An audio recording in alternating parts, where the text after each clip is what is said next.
Mesdames et messieurs, bonjour. Aujourd'hui, on va parler de l'écoute client et le pourquoi on écoute ses clients. Alors bien évidemment, c'est avant tout pour mieux les connaître, c'est mieux les satisfaire et les fidéliser.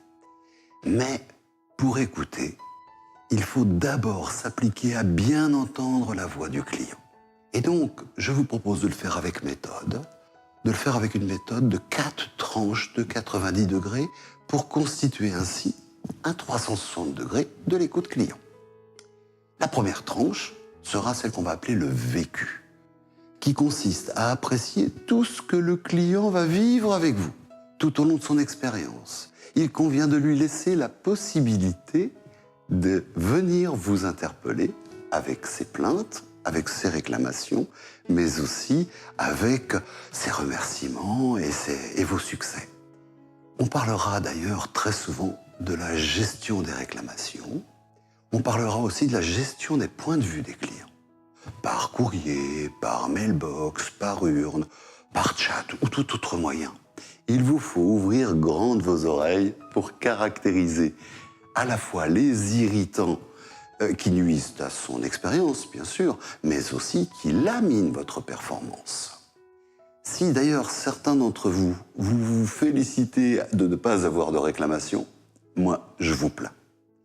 D'ailleurs, à titre d'exemple, pour des process qui accueillent 10 millions ou plus de visiteurs, de clients, comme les musées, comme les gares, une réclamation pour 500 apporte un éclairage statistiquement viable. Si et seulement si vous savez répondre à chacune des réclamations dans des délais adaptés à la nature du canal utilisé par le client. Répondre par exemple en 48 heures sur les réseaux sociaux, sincèrement, ça n'a plus aucun sens. Alors que ça prend pleinement son sens et c'est adapté aux emails. Pour la deuxième tranche de 90 degrés, qui consiste à évaluer ce que le client perçoit avec vous.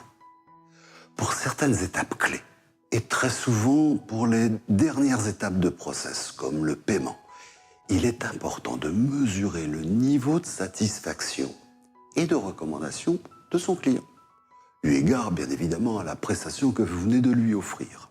On parlera très souvent d'enquête ou de sondage client, en face à face ou à distance, par formulaire papier ou par digital, ou tout autre moyen.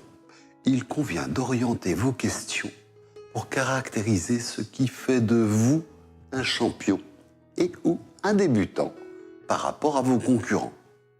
L'intérêt réside aussi dans le fait que vous allez observer au fil du temps la tendance des résultats.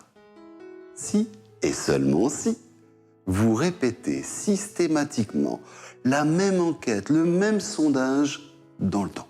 À titre d'exemple, l'usage des taux de satisfaction très élevés, comme ce que je vois dans la presse, les 95% pour des sites marchands. Ça n'a plus vraiment du sens pour les clients, ça n'a plus vraiment de sens pour les professionnels, ni pour les équipes.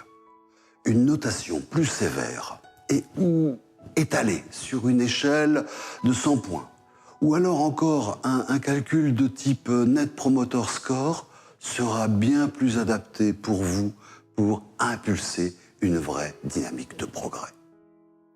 Pour la troisième tranche de 90 degrés, l'observer.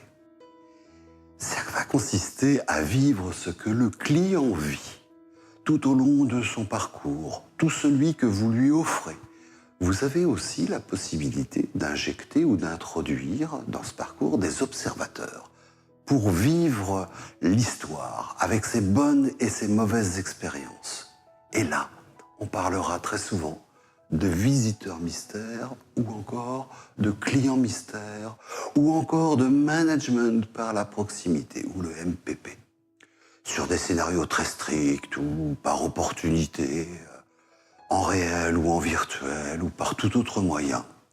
Il vous faut pointer les thèmes qui portent votre image et vos valeurs afin de vous assurer d'un déploiement optimal de vos politiques. À titre d'exemple, un regard externe de client mystère est bien plus adapté aux process de service, comme ceux de la grande distribution, alors qu'une équipe interne de visiteurs mystères, à ce moment-là, est beaucoup plus pertinente avec des process industriels, car très souvent confidentiels. Si et seulement si, vous savez utiliser et restituer les résultats en temps réel aux collaborateurs que vous avez observés. Pour cette dernière tranche de 90 degrés, le content pas content, qui va consister à prendre le pouls du client tout au long de son parcours, tout au long de son expérience. Et oui, vous avez la possibilité de prendre le pouls du client en temps réel, pour intervenir d'ailleurs sans délai, afin de corriger la prestation avant de la clore.